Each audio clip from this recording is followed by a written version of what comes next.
across the border. I was cautioned to surrender. This I could not do. I took my gun and vanished. Arearrizko ezurdura honek zuzentzen du berezko desnibela duen lursaila. Zutabeak, arkitrabak eta balaustradak eraikuntza osoa sostengatuz. Eta gaur gainera, irudimenaren eta hausnarketaren arteko zubi bihurtuko da. Aitziber Etxeberriak idatzitako Reset eleberri distopikoaren karietara. Aitziber, bosgarren eleberria dagoeneko? Bai, egia zen, bai. Konturatu gabe iritsi daia, baina bai. Beste danak, aspaldia zenit, tarte bat egon zan hor, gehien bat... Tango ginetik, 2003? Bai, hori da. Urtetxo batzu pasatuta? Bai, izan zan hor tarte handia izan zan, ama izan itzanean. Alaba jaio zanen hor tartia luzatu inu. Danean izan aliatzen, eta hor tarte handi bat egon zan, baina geho ja pixkat berreskuratu ez ritmua, eta hau uste dela askarrena idatzietena, bai.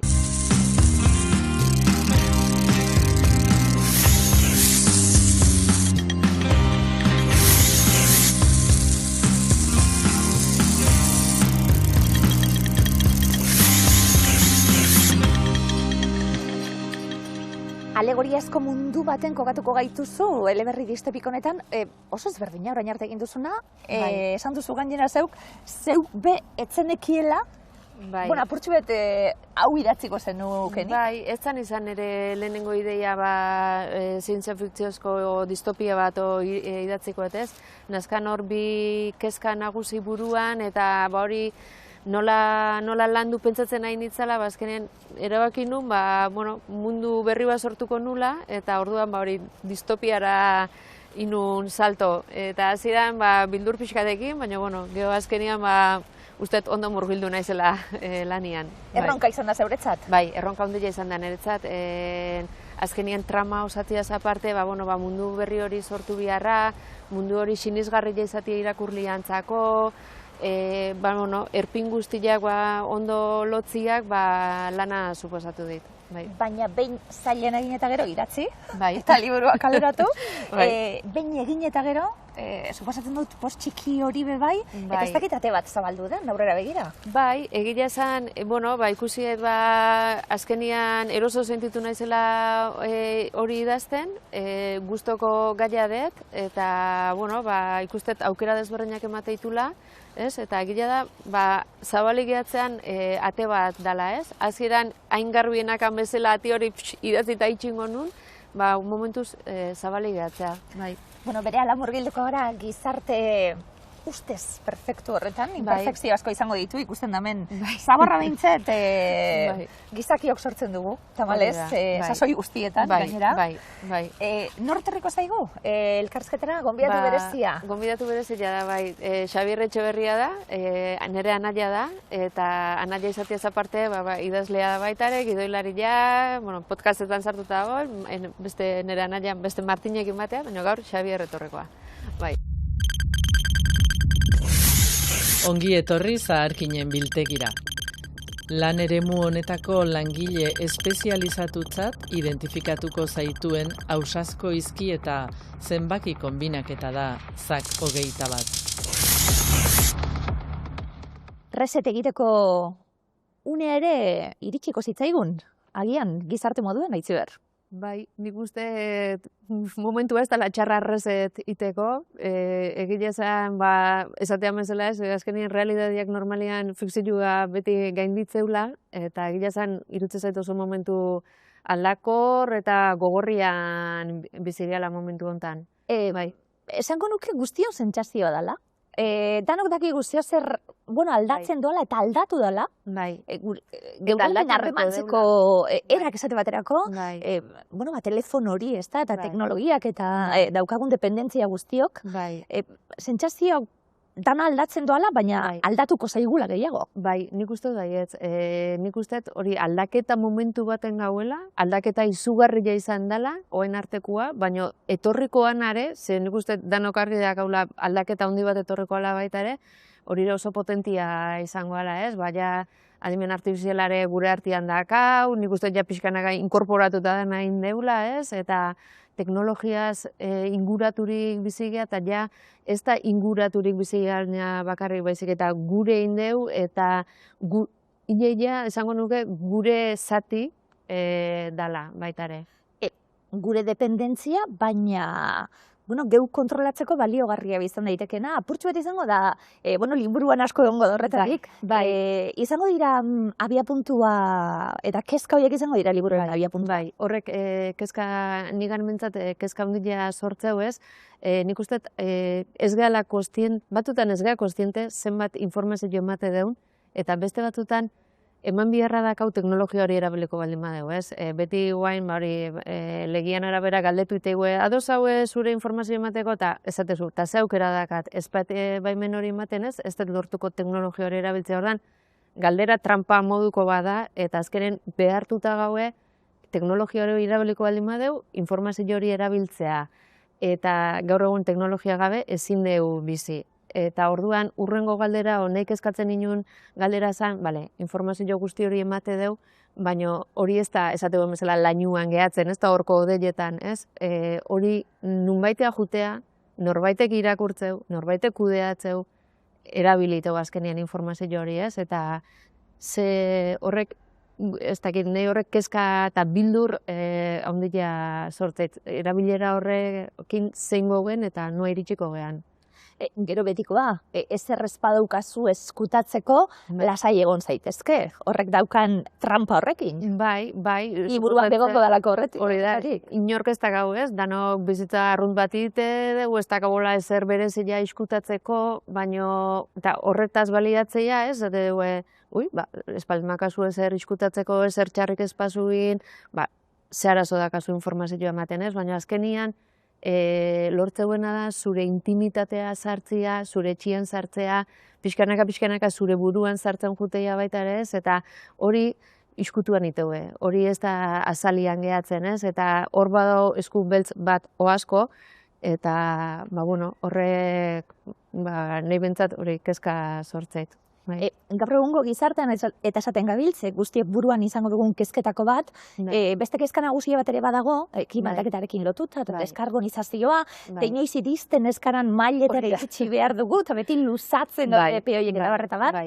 Hori guztia abia puntutzat hartuta, aitziber, zientzia fikzioran jota, errealitate berri bat sortu diguzu, buruan? Bai, izan da erronka bat niretzako, oen arte nun behin ere zientzia fikzioa idatzi, eta, etzan nire aurreneko planteamentu izan ez, zuk esan desu bezala, bikezka potolo jenazkan buruan, deskarbonizazioa, teknologian gehiagizko erabilera, baina esaten nun, horrekin zerbetin nahi dut, idatzi nahi dut, baina nola ingoet, eta gertatzen zaten igual oso gertuko gaia ziala, ez da, kokatze baldin manun, gizarte jakin baten, ezagun baten, ez nun nire burua eroso ikusten hor, eta, azkenen okurritu zitzaiten, zientzia fikzioak mundu berri bat, neria, sortziak, baliabide hori emango zela, lasai idazteko eta gizarte berri bat antolatzeko eta gai hau pixkat jorratzeko, ez? Horrek dituen abantailekin? Bai. Basterotik eratzen duzulako eta zeuk nahi duzuna kontatzen diguzulako, baina horrek dituen desabantaila guztiekin. Bai. Hau guzti oso zaila da egitea. Erronka, niretzako erronka handi bat izan da, nire konfort tonatik erabateatea naiz ez, eta nakan kezka bazan, hori mundu berri hori eratu, sortuko, baina nik nahi nun mundu hori sinesgarria izatea, irakurliak mundu hori bere itia, ez? Eta orduan mundu, etorkizun laburreko mundu, gertuko mundu bat sortuet, baina baita ere teknologikoki gu baino urreatuak daude, elementu teknologiko batzuk sartu ditut, nik inventatutakoa baita ere, eta pixkat nahi nun, hor neurria harrapatu, asmatzen nion nahi, eta errealitateai uztarketa horri ez, da, jendeak irakurtzen zuen, esatia, posible da, hori, erronka hori zaila gertatu zen, gehien bat hasieran.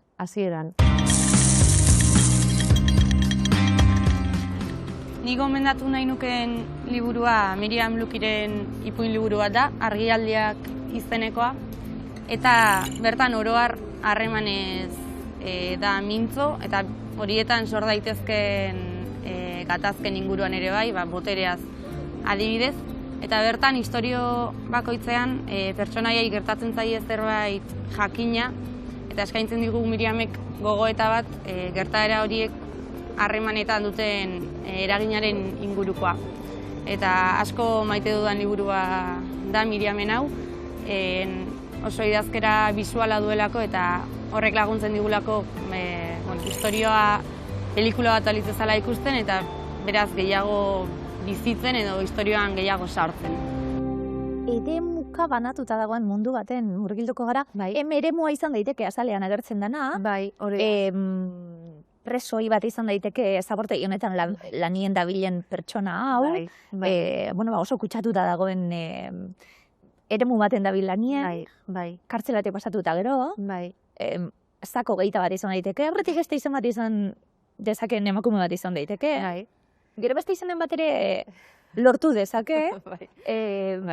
Zelan sortu, pertsonaia eta apurtxuet, pizkanaka, narratzaile ezberdinak egongo dira, narratzaile bakarra dago, protagonista bakarra dago, baina gero bestelako kontakizunak ere, osatuko digute irakurleoi apurtxuet ikuspegi erokorra.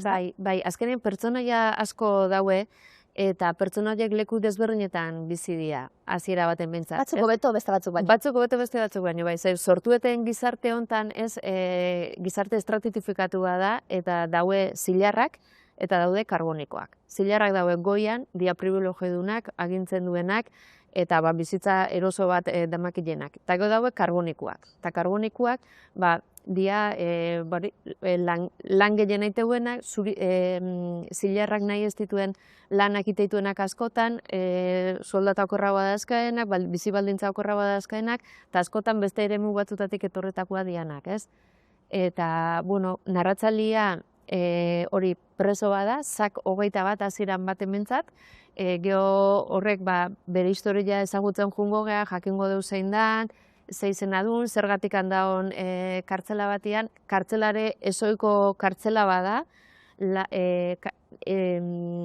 segurtasun handiko kartzela batetik dator, da guain, basamortu baten dao, teknologia zabortegi bada, beak ez du ulertzen hasieran zergatik handaon hor, ez? Eta, bea pixkanaka konturatzen duguan neurrean, bere etorkizuna zen izangoan, irakurliake, mundu berri hori deskubrituko, eta eukiko baitare zilarren abotza izango diala Mara eta Erwin. Eta diala departamentu buruak, seguridadekoa eta deskarbonizaziokoa.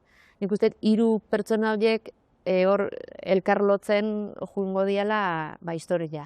Eta batez, oso kontrolatuta dagoen gizarte perfektu horretan, ez da gertatzen, gertatzen den alfombra azpian gordetzen da, izango dira, preso hauek zerbait ikusiko dutenak, eta gorde behar dalez egoera hori, izango dute, euren etorkizuna aldatzeko aukera. Bai, azkenen da gizarte bat, hori ustez oso orekatua, besteak errespetatzea ingurubirua errespetatzeuna, baina dena da ustez, ez?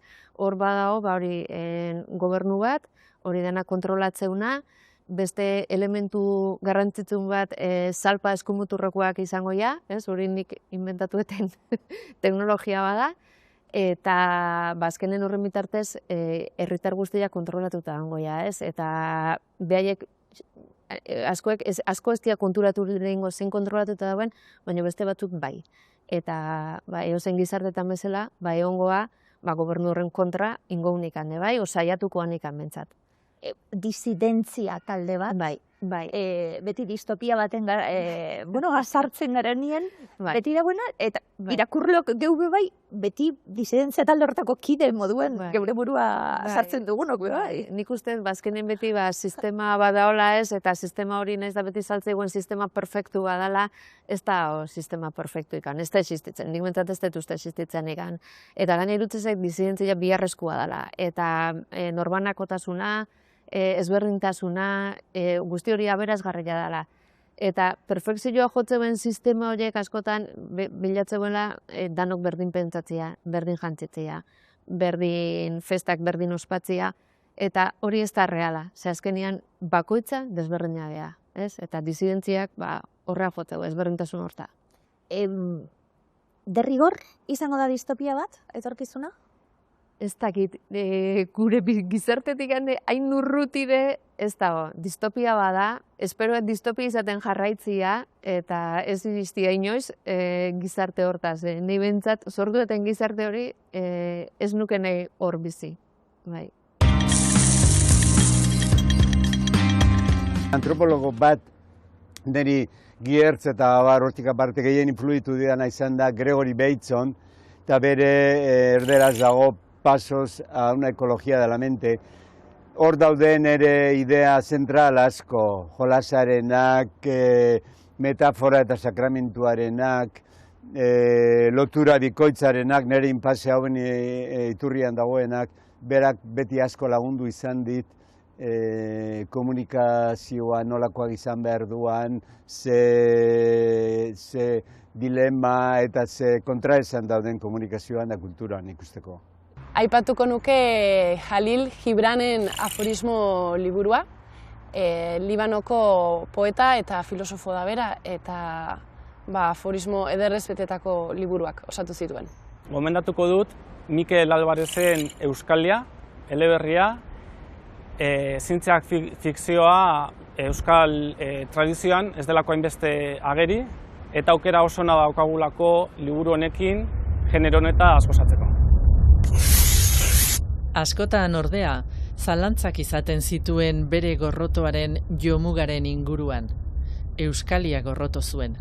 Galaxiarteko jaurlaritza, jaurlaritzaren delegazioa, elite taldeak, herrizaingoa. Anaia batuko zaigu, elkarrizketara? Ebe. Javier, enekien nik familia guztia zinetenik... Bai. Okerna Martin, faltana, baina bai. Hirugarrena falta da. Gainontzoka nahi gondo. Familiari eskeneta be, bai. Aitzi berliburua. Bai. Gehien bat, familio zuai, ze bere apoioa eukiez, lehen esan deten bezala, zientzia fiktoria idazteko salto hori ematea erronka ondila izan da, niretzako, eta, nire familia guztian apoioa izan dut. Eta baita ere, bitu, ez zitzaiten baina ere gertatu, baina errezeto zua Leonarkoen kantak entzuten idatziet, normalen ez dut musikakin idazten. Eta, aita oso Leonarkoen salia zan, eta, orduan, behai eskaini diot, baita ere. Aitari eskaini eta bai, eta, laguntza hori, zenbateko izaten da, aholku eskatzie hain gertuko baten bati, baina, gero badakiena, zeri buruz ari garen berbetan bebai. Guk ere ite dugu, guk idaztitugunak itzerri pasatzen dizkigu, eta beak idaztetakoak guri pasatzen dizkigu, eta, elkarri jende asko pasatzea ez da hona izaten, baina bakoitza bere iritzia garazkean zoratu itezea, baina gutxi batzi pasatzea, eta gero norbeak nahi du nahi, baina nik pixka disidente lanare indezea aitzi berrekin, eta nire kritikatxuak, nire iritziak eman dizkiot, eta bai. Hala ere nolako izaten da, honelako irakurketa, hain gertuko pertsona batena, maite duzun pertsona baten irakurketa, beti nahi duzulako, zure begietatik gauzerik honen nahi izatie, benetan, maite duzulako idatzi duenak. Bai, baina nik uste, guk benetan kritika bilatza deula, azkenian kritika sano bat baldin bada ez dizu mina ematen, ez momentu baten igual amorro ematen dizu, ni pentsatzen hon, ondo zehola, eta eko ez dizu, igual ez da inbeste ulertzen, ze hori bai, baina ez dut, gu bentsat ez dut min hori, ez dut uste, da kritika, eta gaina nik uste kritika biharrezkoa dela, eta ze gaina, zuk idaztezunen, zuretzat idaztezu, baina irakurriak irakurtzeunen beti beste ikuspuntu badaka, ez? Ikuspuntu hori jakiteare niretzako garrantzitsua da. Ze moduzko irakurketa izan da, Javier? Ne asko gustatzen zaitzea zientzia fikzioa, berari ere, bai. Txikitan asko irakurtzen genduen zientzia fikzioa hirurok. Arraitu nintzen irakurtzen, idazten hasi zainean Aitziber, eta irakurtzen nintzenean zen, honek emateu pixat, ez da egite Divergente o Juegos del Hambre o rol hori, ez? eta nahi holakoak asko gustatzen zaizkit, eta bai, nik gero nik pixkat egin izkion ekarpenak izan zean gehiago behar bada, gauza hau ez da ondo ulertu, edo igual erritmua, edo holako gauzak, baina oso ondo dago. Zer izan da gehien gustatu zaizuna, liburutik? Nori oparituko zaniok liburua? Jo, eusen jai, ez dakit, bai. Alabei eta pasai baita ere, eta alabak oso irakurre amorratuak dira eta asko gustatzen zaie baita ere. Eta, nik, eusen jai, nik uste gaztientzako batez ere interesgarria dela, irakurre gaztientzako, eta hori balen esan dit, behar bada irakurtzen nintzenean baita, nintzelako pentsatzen beste hizkuntzetan dauden novela horiek ez, gero batzuk serietara edo pelikulatara pasadianak ez, Juegos del Hambre edo Divergente edo El Corredor del Laberinto eta holakoak. Eta holakoak euskeraz sortzia eta maila berian nik uste, hori polita da eta nik gazteeri gomendatuko nintzakela.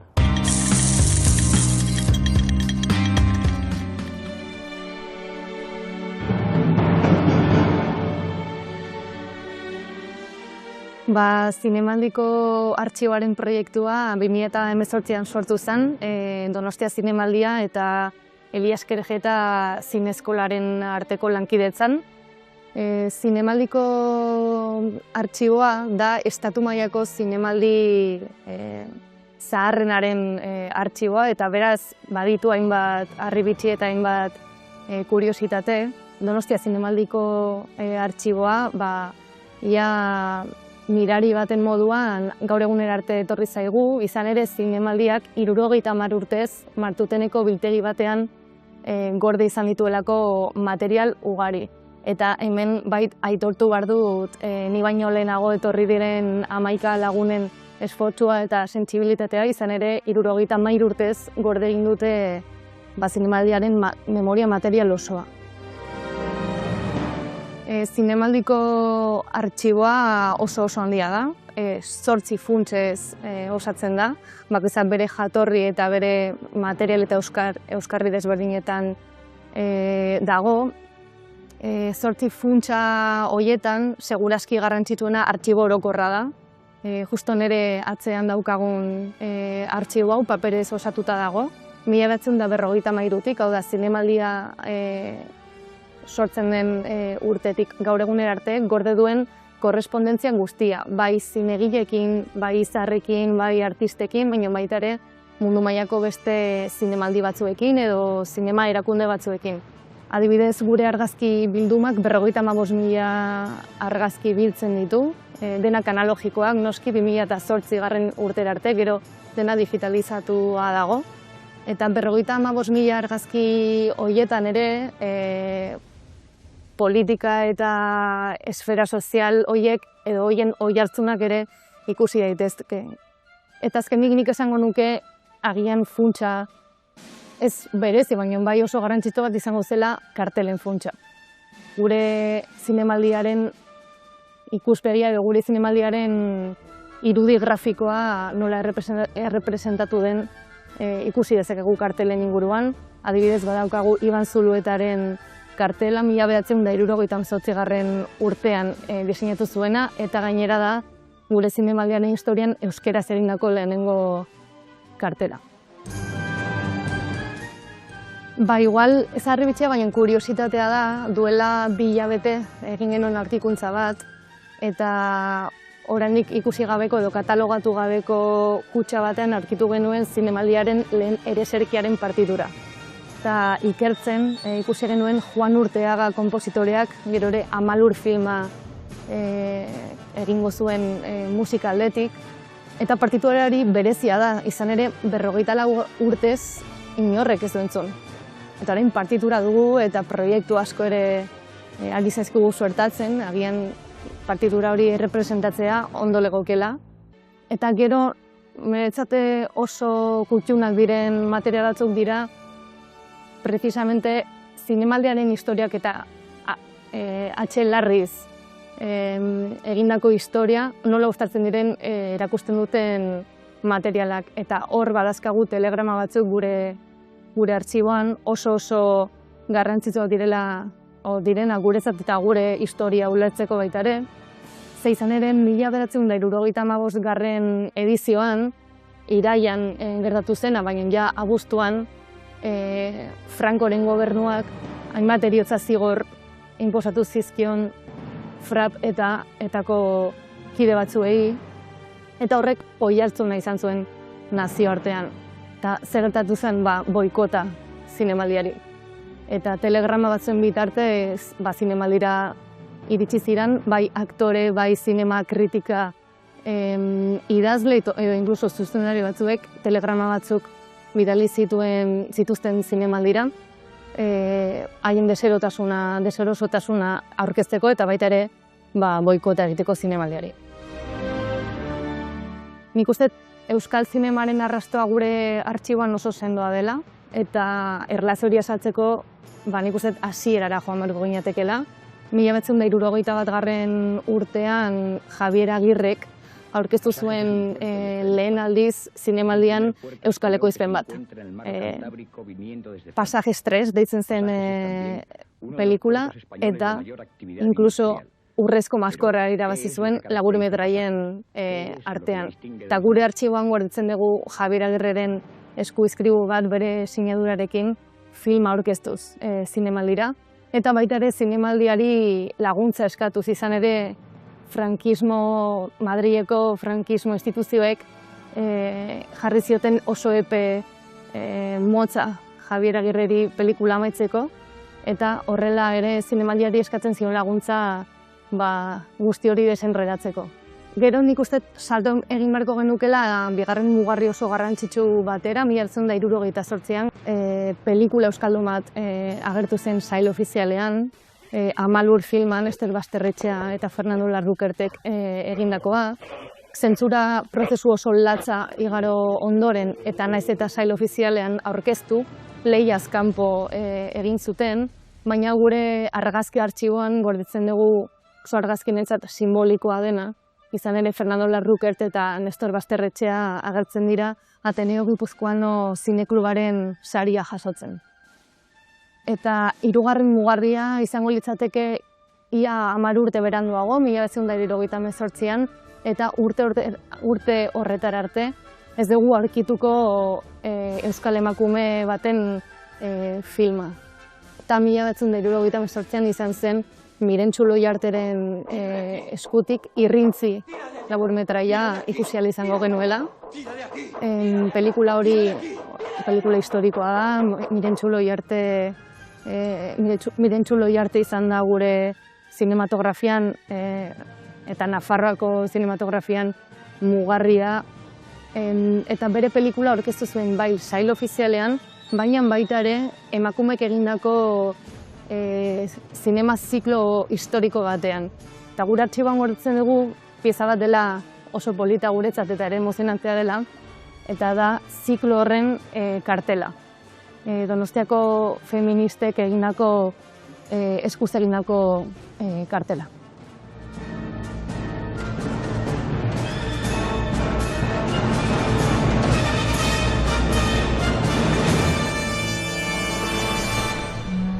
Erritmo hori badauka liburuak, liburu batzuekin gertatzen da, ezta? Irakurtzen zoazen heinean, zeure irudimenari esker pertsonaiak nik irudikatu ditut nire buruan, eta non bizi diren, eta non mugitzen diren, da kotxe elektriko horiek bakarrik doazenak eta bar, eta bar.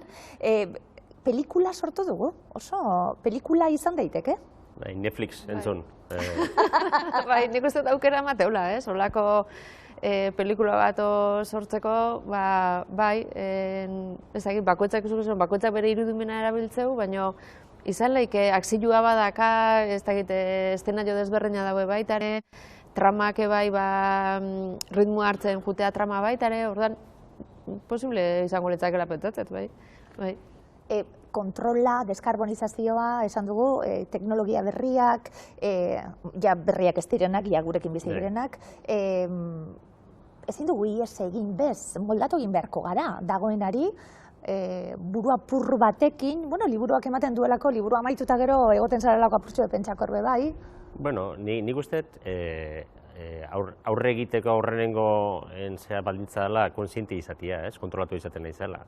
Hori Matrixen bezala, ez? Ez palimasa kontuatzen entubatuta zaudela, eta bai da, egia da, lehen esan dezu ez, gaur egungo gizartia eta dana dijoa, baina abila hundilan dijoa norabide batean emate du.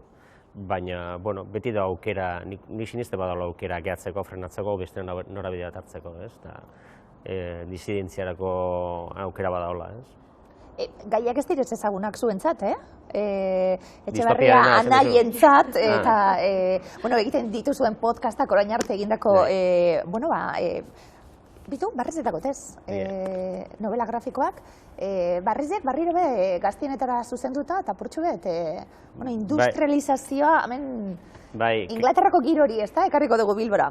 Bai, kasu honetan, etorkizuna junberrian iraganea jungea, baina fantasiako, elementuak gustatzen eskigu sartzia, eta mediumen kasuan, Bilbon doa kokatuta 1903an, eta bai da, Sherlock Holmesen estiloko histori bat, baina Sherlock eta Watson berrian, badia Sara eta Dolores bi neska gazte, eta oitako bat, Sara, medium da, da espiritista, hildakoak hitz egiteko boterea du, eta eriotza badago, ikerketa bat, Bilbon, polita, oso polita. Ze ilustratzailerekin egin duzu? Iñaki Olgadorekin, eta gozada bat Iñakinekin lan egitea beti. Zez berdina bestia? Eta Margot Pilak berekin azteia, bietan neska gaztiak dira adintzu berekuak protagonistak, kasu honetan Margot da protagonista, baina kasu hortan dago kokatuta landatan. Asko jutezate landatara joaten gara, bai? Hor dago kokatuta, baina handa launda gutxi urte pinurik etzeon, eta dana zan lako eremu basamortu moduko bat, eta Frantziko gobernuak sartu zituen pinu guztiak da. Momentu hortan dago kokatuta, Margoten ama hil egiten da, eta landatze dute Sagarrondo baten hazila, baina Sagarrondoak gorak hasi berrian, beraka azten da, eta gorrotuak elikatzen da, eta balako eragin magikoak dazka bere inguruan, ez? Eta, da abentura asko histori bat da baita ere, eta hori, kasu honetan, marrazkilaria Ariana Pisani da, Romako marrazkilari bat, ezagutu gendu Anguleman, eta, egundoko lan egin du, eta esan ere baita ere, euskaraz eta gazteleraz bitan daude enateatan, Liena argitaletxeekin, eta Lienakuak aurrerengo aldiz atatze dute komiki baten euskaraz, eta, apustu polita da baita ere. Ze garrantzitsua dute bai, eta askotan hitz egin dugu horri buruz, pertsonaiak, protagonismoa, mutilek, neskek, izatea ze garrantzitsu hori, gaztienak hasi direlako irakurtzen liburuak, eta edozein izan daiteke protagonista ebe bai, hemen, autokritika belaunaldi arrakala izango da, baina hasieran pentsatzen nuen gizon bat izan zitekela. Gure protagonista hau. Hori nire berdina gertatu. Bai, hori da. Ia esan dugu. Bai, protagonista emakumea da, baina nik usteet irakurri, nire inguruan irakurri duen jendiak, hasieran danok pentsatzen zuen gizonezkoa zala. Eta gero esan zuen, neska bada. Eta erabat harrituta gehatu zian, ez? Nik usteet hori oendikan, bentsat gure adinekoak eta badakaula arrakala handi hori. Esperoet, jende gaztiak irakurtzeunean, behaientzako ez izatea sorpresa bat, ez? Naturaltasunez hartzia neska bat, bentsat aukerak erdi eta erdi izatea. Eta, baina, bada hor, ez dakit, aldaketa bat orde bada hor, bai. Zientzia fikzioa esan dugu, oso zale zabetela, umetan eta irakurri, bai. Zer gauze derra hori bai, Bai, asko, gu oso irakurzaliak izan geha, eta ordan asko irakurtze ginun, eta, gaina, uste eta aurkezperin esan nula, leheno liburuak egin bestetzauen, eta goatzen naiz, heptologia bazala, pila gustatzen zitzaiguna, eta inglesetik gaztelerara itzultze zuen urtian bat. Eta horren eta ginen, zai, noiz itzuliko zuen, erosi, kapituluak txandanak irakurri. Bai, gaina hori txandanak irakurtze gendun, irurok irakurri nahi ginen, baina iruro batea, bat bestia kontrolatzen, bai. Eta, horietako, esan den heptalogia eta tetralogiak eta zianolako serie liburu gero eta potologoa. Harry Potterrekin da gertatuan bezala, ez? Horrelako... Esaten dizuet hori, ez jakintasunetik nire aldetik, baina beti irakurri barik, beti esan dudalako etzaidala gustatzen. Zientzia fikzioa. Bai, edo ez dut urbildu nahi izan, historio realista gustatzen zaizkidalako, eta, bueno, bestelakuek. Orduen, etiketa hori daukan liburu baten aurrien jarri naiteke holan, baina ez da hau. Orduan ez dakizelan esan. Baina hori oso reala izan daitekelako. Hori serietan bezala, ez? Serie asko daude baita ere, bueno, ez dakite zientzia fikziokoak eta eta askotan zientzia fikziozkoen historio batek ispilu askoz potenteago jartzi dizu arpegi aurrian errealitatea azaltzeko, ez? Nik uste leheno esan duen askatasun hori ematen jola egilia, ez, igual beste gizarte bat, nunbaitek benetan kokatuta ez da hon leku bat asmatzeko, baina geho jorratzaitun gaiak askotan oso eguneroko gaiak izateiala, ez? Ez diala izaten hor, ez da, gai arraruako askotan, kritika soziala izateala baita ere, oso gertuko gaiak izateiala. Poesia liburu honek, balea baten eta haren umearen ikuspegitik doluaz eta amatasunaz hitz egiten du. Argiz eta humorez zipristindutako ur isileko paisaia batean. Lapurretak, ustelkeria, hilketa bat, ez da giro azpiazu auzoan. Miren Arrieta kazetaria eta Alfontxo detektibea korapiloa askatzen hasiko diren arte. Anezestero ertzainak, artea, mitologia eta krimena uztartzen dituzten hilketa erritualen segida bati egin behar dio aurre. Eder bezain ikaragarria den paisaia batean. Hitzen jolasak ekarri nau gaur honea. Asko gustatzen zait hitzekin jolastiak. Mundu berriak sortu eta deseiteko aukera emateit. Eta horrek baita ere irakurleekin harreman berezi bat izateko. Esperoet zuek nik gainako gozatzia.